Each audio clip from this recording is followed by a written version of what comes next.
Glad you're all here, though. It was very emotional. I was in the panel. The person next to me brought an entire box of tissues and just handed them down the line, and everybody took one. So Well, it took box. an interesting turn because a lot of times, and it was for a long time, very lighthearted, consistently, and Rob and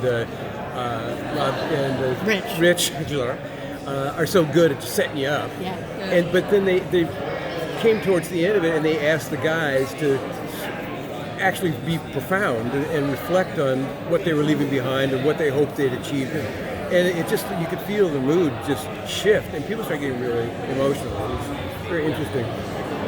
How is it for you? Because you've been a part of this for a really long time. And 9 years. Yeah, so for you too, walking away has got to be emotional. Well, I was telling them, we were sitting at lunch before we came down here, and I don't know, have any of you actually seen a Supernatural script, what they look like? Yes.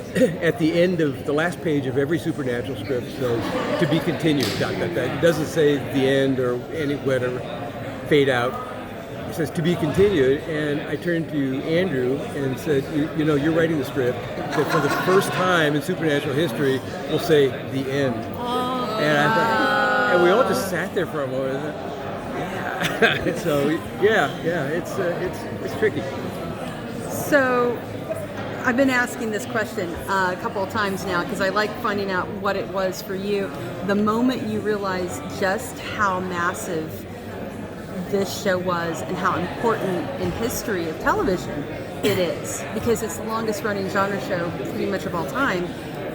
Can you talk about that moment you realize, oh God, this is really big? I'm trying to remember the exact moment, but I remember the informationally what it was, that I suddenly realized that unlike most shows, the fan base doesn't just get tuned into it season one and then they kind of evolve and then they've moved on and their tastes shift or they get too old for the show or whatever.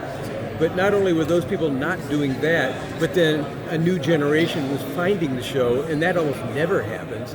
I taught a college course for 8 years, a little bit while I was doing the show, and those kids were like rabid fans, and they remember when their parents were watching the show, and they weren't allowed to, because it was too scary before bedtime, and then suddenly they were becoming fans. And my next door neighbor's kids had gone away to university, and that's how she met all her friends, where there was watching groups on campus. And I thought, this thing is just, so big. It's amazing how many people, because a lot of times you can get very wrapped up into the thing you're writing, and you're kind of writing for an audience of, your immediate people, and then you realize this is really impacting people, and So the only thing I can think of that would be close to it is Star Trek. In that self-perpetuating infinity machine, and it would be on still if the guys hadn't finally said, maybe we don't want to be on Medicare while we're doing the show. It's going to start getting weird. So you said that final script is the Right. end. You've had several attempts at spin-offs. Is this the end of this universe? They keep talking potentially doing a spin-off and everything. I think part of the reason that some of the spin-off attempts haven't succeeded, even the ones that never got shot, but just never got off the ground, is that this show just struck gold. With the boys, and then Misha worked out tremendously, adding Jack, and that just almost never happens. You screw with the tried and true formula, and there really is no formula to this show. That's what the odd thing is. It's not CSI where they just kind of, So this show is really an anomaly for the beauty of its machinery and the chemistry.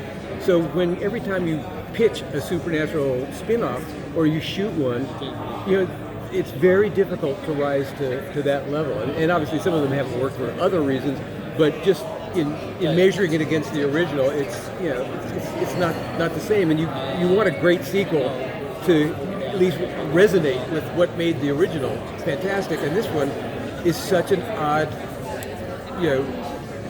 collection of happenstance and wonderful happenstance that it's tough to get to that level again. Thank you.